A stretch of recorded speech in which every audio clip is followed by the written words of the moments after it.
Olá, tudo bem com você? Vamos falar um pouquinho do movimento da contracultura, ou seja, contestações políticas da década de 1960, com o professor Hernani.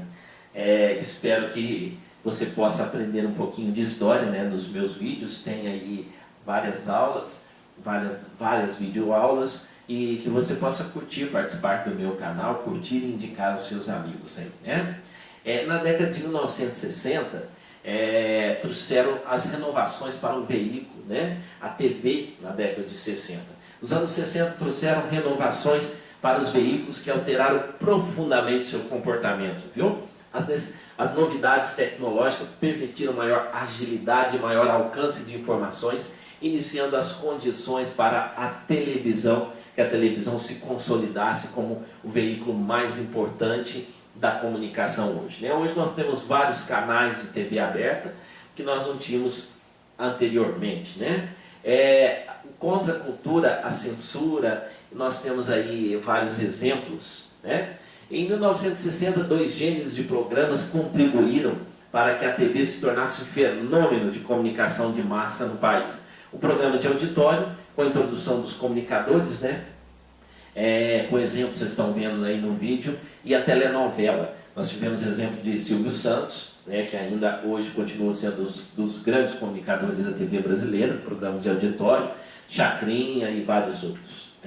Os artistas profissionais como Abelardo Barbosa, o Chacrinha, o Flávio Cavalcante, Hebe Camargo, Silvio Santos, surgiram cada um com um estilo próprio, e todos obtendo uma enorme audiência para as emissoras nas quais trabalhavam. Os comunicadores Chacrinha e Silvio Santos dirigiram-se a um público do nível sociocultural mais baixo, apresentando atrações pelo apelo popular como calouros, gincanas, distribuição de brindes, concursos, premiações e outros.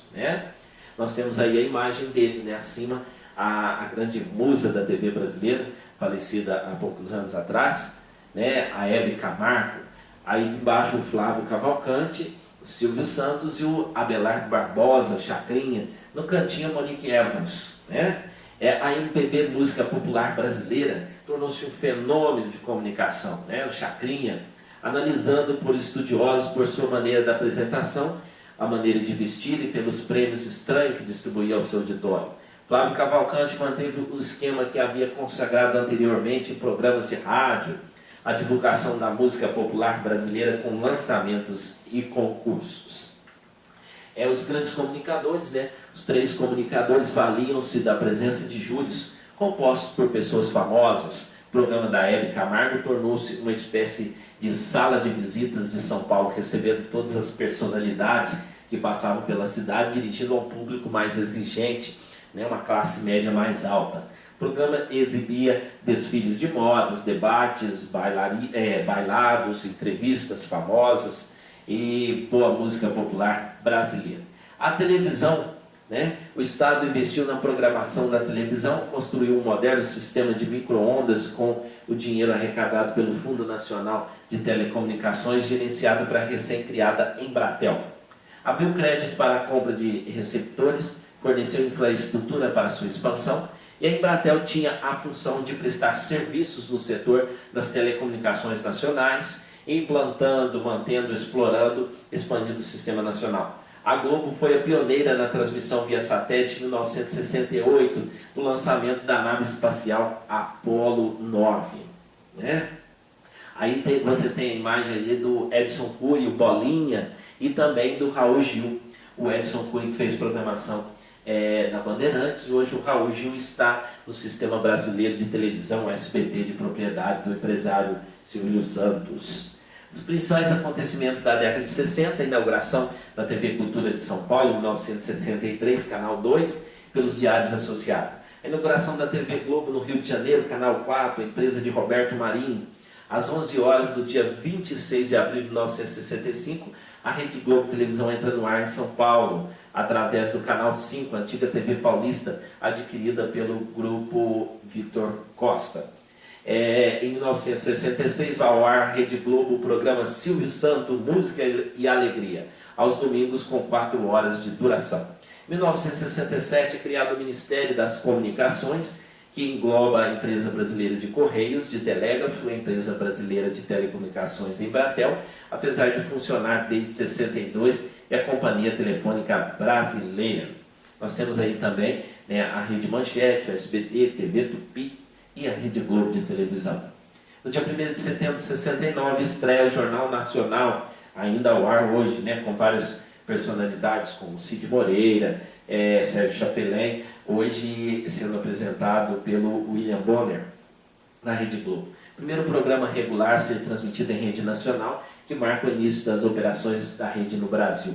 Apresentado por 2 locutores, Heron Domingues, o repórter Écio, e o Léo Batista, inaugurou assim um novo estilo de jornalismo na TV brasileira.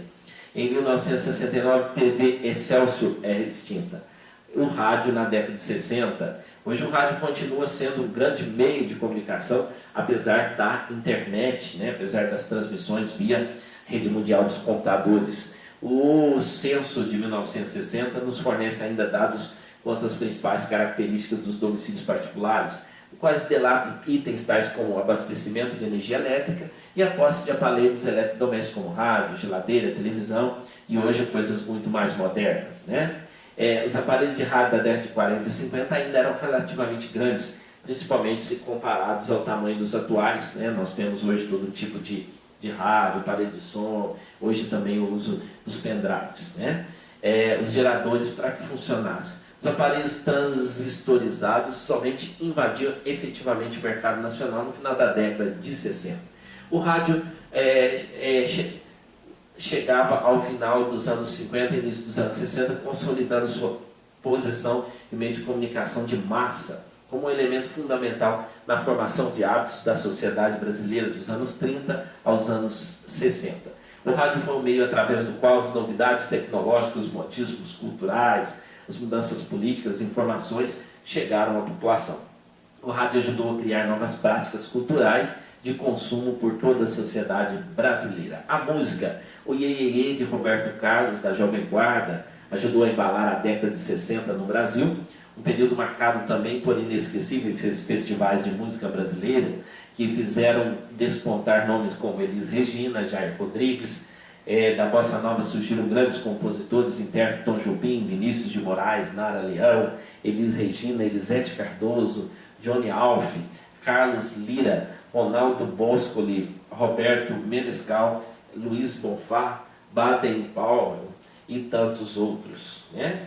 A maioria desses artistas diversificou suas carreiras por diversos estilos musicais, enriquecendo ainda mais a MPB. Nomes famosos alcançaram grandes sucessos no Brasil e no exterior, sem terem passado por nenhum movimento musical específico, mas imprimindo suas obras um pouco da sua tendência musical, da tendência musical brasileira.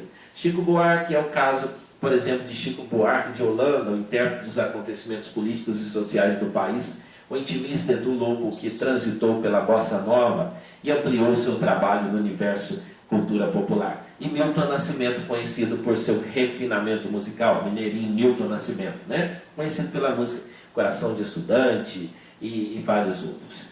Na música regional, o compositor Luiz Gonzaga, do Nordeste, influenciou toda uma geração de autores e intérpretes, incluindo o grupo Tropicalista, né? Festival da Canção.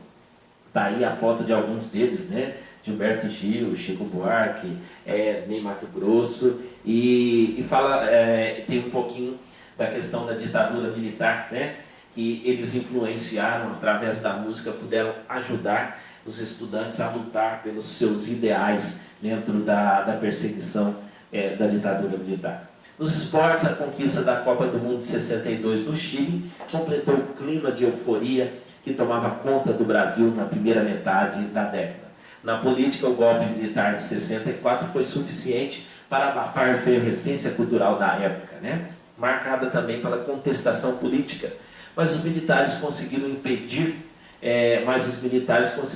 manifestação mais legítima da cidadania. Proibiram o voto direto para presidente da República e representantes de outros cargos majoritários, como governador, prefeito e senador. Apesar de apenas os deputados federais, estaduais e vereadores eram escolhidos pelas urnas. O regime destituiu o presidente João Goulart, fechou as emissoras de rádio e televisão e a censura tornou-se uma prática comum. E o engraçado é que ainda tem gente que quer a volta da censura, quer a volta da ditadura militar, né? Precisa aprender um pouquinho mais de história. O bipartidarismo, né? Em 1968, o presidente Costa e Silva decretou o ato institucional número 5, o pior deles, né? O que deu plenos poderes ao governo. O Congresso foi fechado e diversos parlamentares tiveram seus direitos cassados. Partidos políticos foram extintos e o bipartidarismo foi adotado no país, né? Foram criados a Arena, que reunia os partidos do governo, e o MDB, que aglutinava as oposições. O MDB foi deixado apenas para mostrar que o governo não era tão ruim assim, né? Que o governo era democrático. Mas quem prevalecia mesmo, nós sabemos, era a Arena.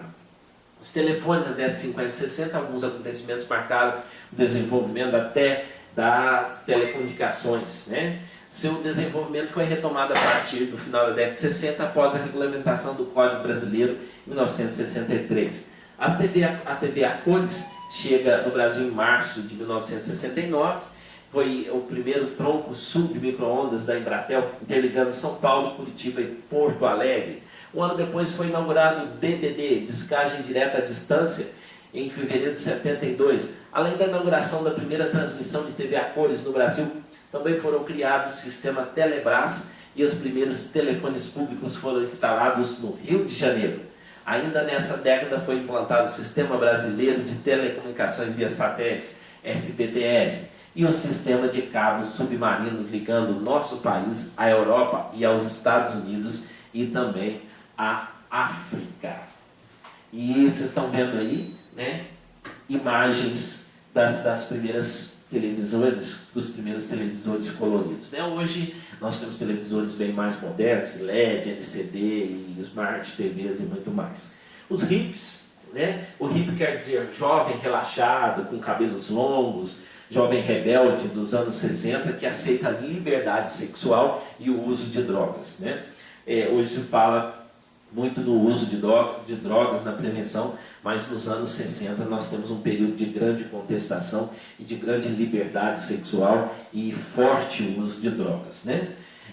Foi nos anos 60 que nasceu um novo modo de viver, sonhar e morrer, no qual o que importava era a revolução em benefício do homem, em nome da liberdade. O homem devia estar de acordo com seus instintos, buscava-se libertar o corpo e a alma de conceitos artificialmente instituídos pela indústria, pela cultura e pela comunicação de massa, né? Para não dizer que não falei das flores, com o intérprete Geraldo Vandré, foi o grande lema de contestação da ditadura militar, né? Caminhando e cantando e seguindo a canção. Somos todos iguais, braços dados ou não, nas escolas, nas ruas, campos, construções, caminhando e cantando e seguindo a canção. Vem, vamos embora, que esperar não é saber. Quem sabe faz a hora, não espera acontecer. Espero que eu tenha ajudado você, que você tenha aprendido um pouquinho. Aquele abraço mais uma vez do professor Hernani Freitas. Gostou? Curte aí, compartilhe, indique seus amigos, se inscreva lá no meu canal. Aquele abraço.